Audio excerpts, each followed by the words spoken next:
Hey everybody, Dr. Rick Wallace here, dropping in on you for my second installment on Kamala Harris being selected as Joe Biden's running mate and thereby the potential vice president should that campaign win in November. I weighed in on it the day that it was announced. I gave my position on it. Anyone who has followed me knows that I have been a staunch critic of Kamala Harris because I have personally followed her career since the murder of Oscar Grant. And so therefore I have been watching her for a lot longer than most because of the way she failed the Oscar Grant's family. Hey everybody, I'm driving, I'm doing a live. It's been hard. I've been trying to get these lives done at home, but the work that I'm getting done at home is not leaving me the time, so I'm getting them done when I can. Normally I would record this, but I decided to go ahead and do it live so I can kind of interact with you guys. I miss you. Look, I've been following her since that because the cop literally got off with doing a year for shooting a handcuffed teen who was actually trying to stop the fight that was on the platform. That messed with me. Anybody that knows me knows the death of Oscar Grant messed with me. It still haunts me because of this kid who was trying to change and turn his life around, and here he is trying to stop a fight, trying to be someone who's intervening and keeping the peace, and he's detained, he's handcuffed, and he gets upset and he voices his opinion. The next thing, he's face down. While he's face down, being subdued by two other officers, another officer shoots him in the back. It's on film. That never sat right with me. I mean, there's no way you can justify that. There's no way anyone that does that to someone should get off with a year in jail, but yet that officer did. So that put me on the heels of Kamala Harris to find out who she was. And I watched her ascension. I watched her climb. I watched her route on the way to U.S. Senator. And I saw a lot of things that brought pause, gave me pause, that sent up red flags, that just absolutely rubbed me wrong. And so, yes, when it comes to her, I am biased. I admit it. I don't like her. I don't like the fact that she does not acknowledge her blackness until it's politically suitable and beneficiary. She was sworn into the U.S. Senate as the first Indian American woman to be elected or sworn in as senator.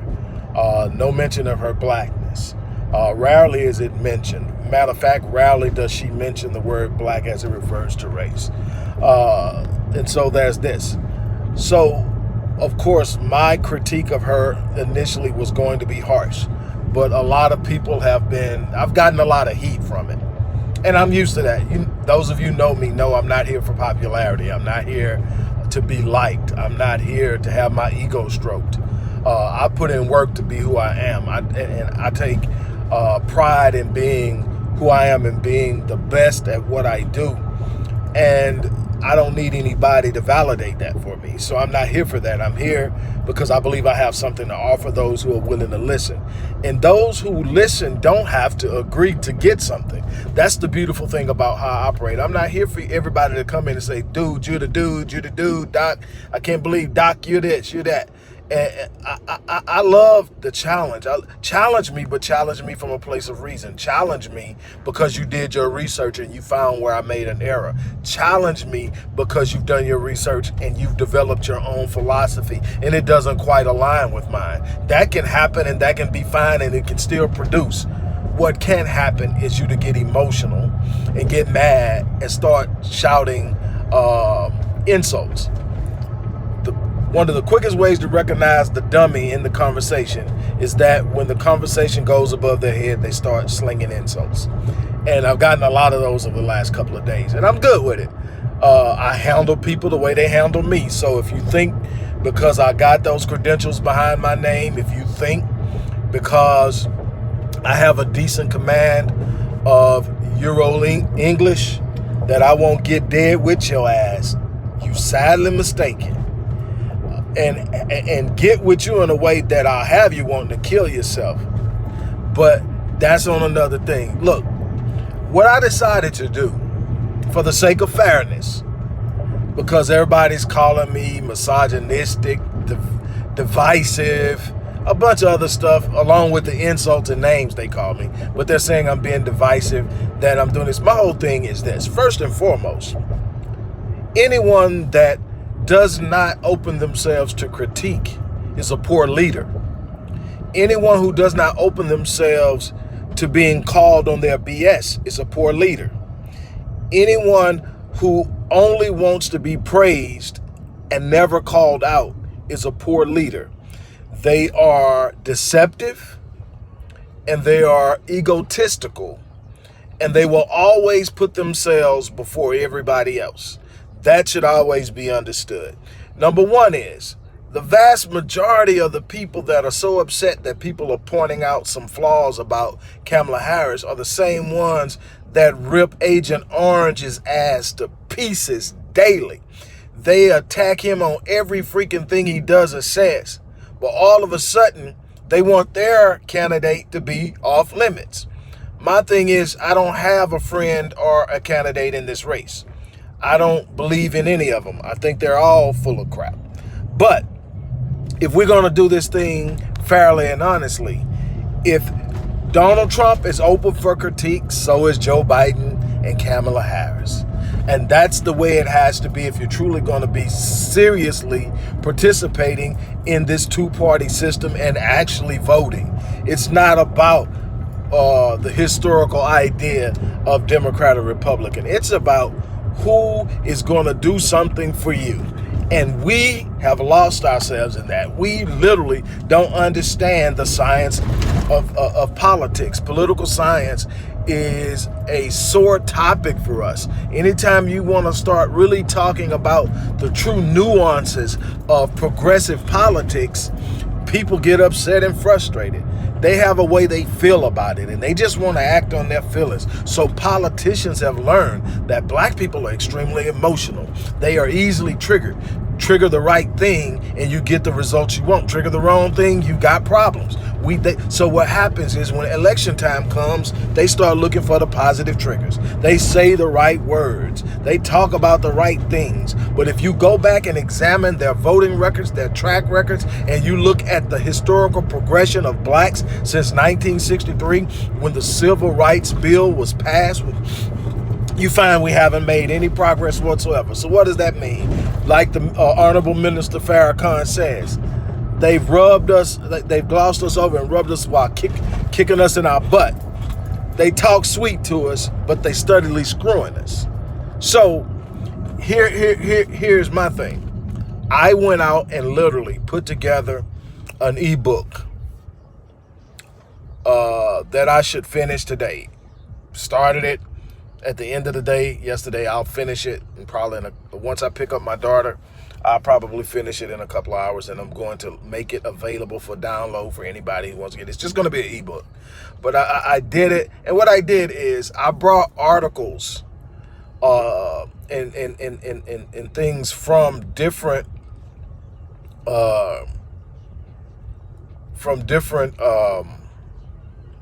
periodicals and from different places. I have pro-Kamala articles. I have neutral articles that focus solely on her record. I have anti-Kamala articles. Then I finalize it with my own personal commentary, which I base on fact. And then I'm going to say, take that and do what you want to with it. Make it be what it be. But what I can tell you is this. First and foremost, we have a responsibility to critique anybody who is coming up and saying that they are representing our interests. We definitely have the responsibility of critiquing anybody who is claiming to be a part of the African American community that's going to stand on a stage of that grandeur and represent us supposedly. We have a right to critique their credentials. We have a right to critique their history. We got a right to look at their character. We got a right to look at it. Now, what you got to look at is just like dude Sean King. I posted earlier today 2 of his posts, 2 different eras, but 2 of his posts. One post from about a year and a half ago, maybe a year ago, in 2019, a post in 2019, where he says there are 2 candidates that he will absolutely never support, and that will be Kamala Harris and Joe Biden because of their atrocious record on criminal justice reform. Today or yesterday, he posted within the last day or 2, he's posted one now that he's 100% behind Kamala Harris. She's the exact, she's the perfect person for this role, blah, blah, blah, blah. He's excited about it. That's that flip-flopping and jumping around. Yep, Sean King is the male version of Rachel Dolezal. And the thing is, but he's put that out there, and what a lot of people are looking for isn't the truth. What they want is bias confirmation. They want the confirmation of their bias. They want bias is that they have and the beliefs that they have to be confirmed. They don't want to deal with any conflicting or opposing viewpoints. It makes them uncomfortable. It frustrates them. We have gotten so used to seeing black places and high faces and living vicariously through them that our own reality suffers. We have nothing of our own that we're building. We have nothing of our own that we've established that we have to actually control and manage on our own. So we have to find someone we can get behind that we know is going to achieve some kind of level of success so we can attach ourselves to it and feel good about ourselves. That's really, really poor, but that's happening far too often, and it has gone on for far too long. We are going to have to sit up and understand that the truth is, it is highly unlikely that any time in our lifetimes we're going to see a president sit in the White House that's going to actually push our agendas. I could be wrong about it, but it hasn't happened yet. And we've gotten 43 presidents before we got a black one. We got the black one, and he did pretty much the same thing that the other 43 did. We got a 45th one, and he on some old other stuff, but he's keeping his promises to the people he made them to. The same thing that the 44th one said couldn't be done. Something that we need to pay attention to, and I think that's a part of why a lot of people don't like him, is because of what he's doing and that he's proving that, yes, you can. Everything doesn't have to be run through Congress. So you can have a Congress that doesn't move along your partisan lines, the party lines, and you can still make things happen. There are executive orders drawn up every day. Barack Obama drew up quite a few of them. They just never positively impacted blacks. Now, there's one law that he signed into effect that definitely negatively impacted blacks, and that was the Blue Alert Law, more affectionately known as the Blue Lives Matter Law, where he gave cops even more power and protection to go around killing off black men and women without retribution. Now, when he stood up and said he couldn't take on any one specific group, he took on the causes of police officers, but more importantly, he took on the causes of the LGBTQ community. He stood up and openly on a specially televised, he co-opted the television shows and sit down and gave a 30-minute speech about what we need to do to protect the lives and the sanctity and the freedoms of the LGBTQ community. And never once did he give the same respect or attention to blacks. Now, that I'm saying that because a lot of the passes that Joe Biden is getting is because he was Barack Obama's vice president. Well, what you're seeing is you're getting the same policies. You just had a black face sitting in the Oval Office. This thing is much deeper. It runs deeper, and you have to understand political science to really get an idea of how things truly operate and what you what you do have the ability to impact and what you don't have the ability to impact. It's important that you read that. When it comes down to Joe Biden and Kamala Harris, what you're getting is what you've seen. You've seen the person that from the early 70s, since he was a senator, a new senator, he's been pushing policies and laws and amendments that negatively impact blacks. From the busing laws that he came up with in the 70s to block the busing of black kids to more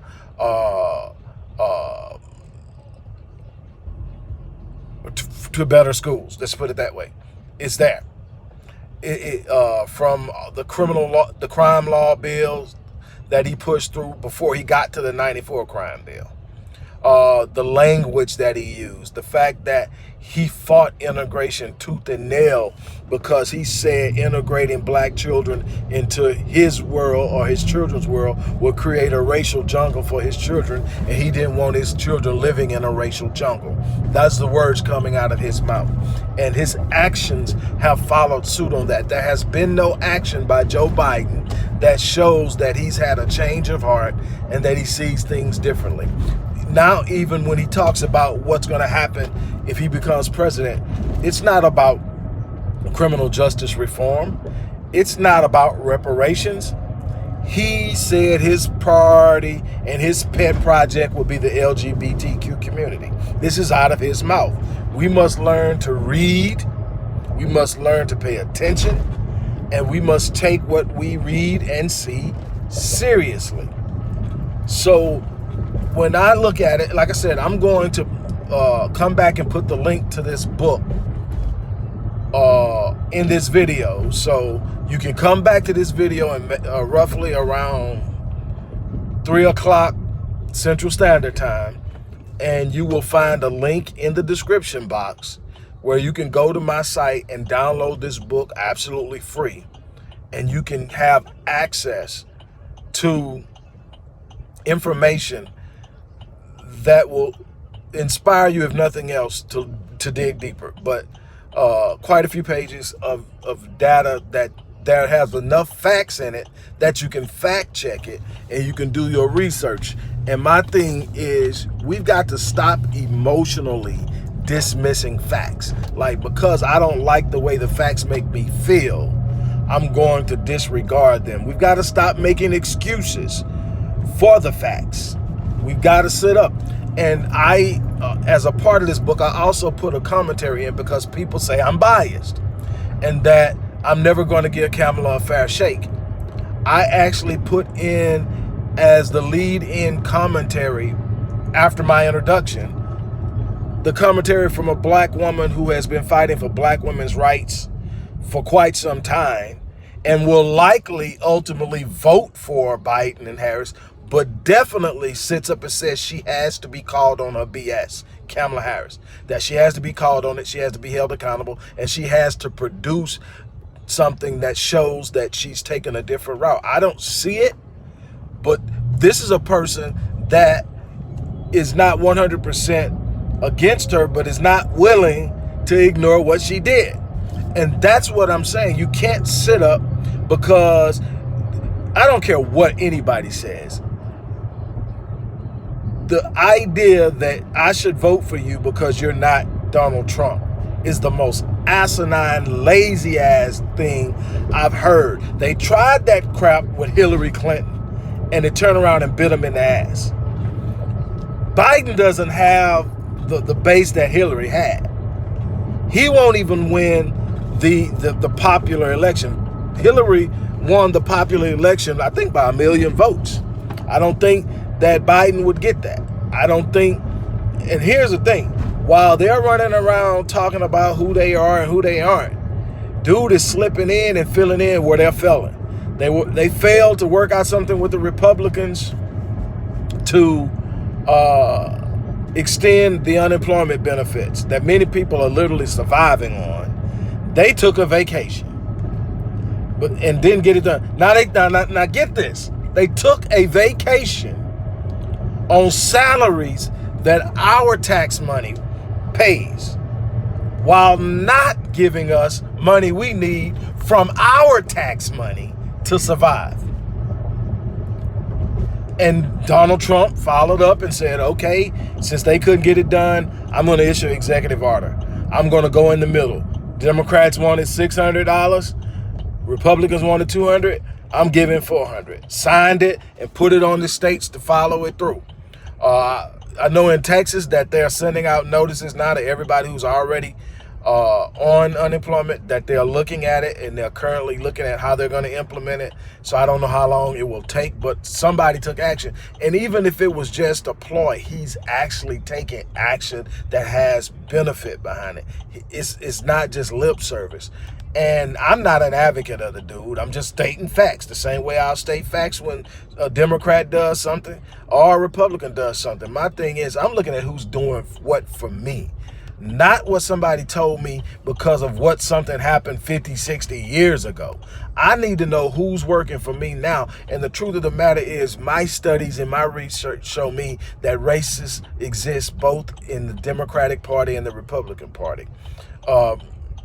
And that there are people who actually have concerns about what black people go through in the Democratic and Republican Party. Are they actually brave enough to step up and step out and take action on behalf of blacks is the question. See, politicians get in office and then immediately become more concerned about keeping their office. And keeping their office almost certainly means you can't go hard line on behalf of black people. Just not going to happen. Anybody that takes that hardline approach, as much as John Lewis done in the 60s, look at how docile he became, the older he became and the more he wanted to hold on to that seat. That's why I believe we need to have term limitations. And I believe that we need to have some type of electoral protocol or process that holds politicians accountable where they can be booted out midterm. I believe that we've got to have something that says you can't sit there and get comfortable on me.